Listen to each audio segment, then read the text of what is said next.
Hello everyone, welcome to my new daily blog. সকালে breakfast করে স্নান করে আজকে ভাবলাম যে ফ্রিজটা একটু পরিষ্কার করি। অনেক দিন থেকেই ফ্রিজটা পরিষ্কার করব করে একটা অন্য কাজ করতে করতে আর সময়ই হচ্ছিল না। তাই সব সবজি শেষ হতে কালকে বাজার এনেছি, তাই ভাবলাম এই বাজারগুলো রাখার আগে আজকে একটু ভালো করে ফ্রিজটা পরিষ্কার করে নিই, তারপর বাজারগুলো রাখবো।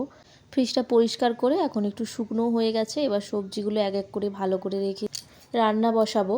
দুপুরের জন্য আজকে বাঁধাকপি দিয়ে মাছের মাথা দিয়ে রান্না করব।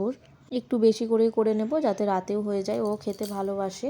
আর একটা কাজ আছে, আদাগুলো অনেকগুলো আনা হয়েছে, সব শুকনো হয়ে যাবে, তাই কিছুটা আদা আমি মোটামুটি এখন কেটে ভালো করে একটু জল দিয়ে ভিজিয়ে রাখবো, তারপর বেটে ফ্রিজের মধ্যে রেখে দেব।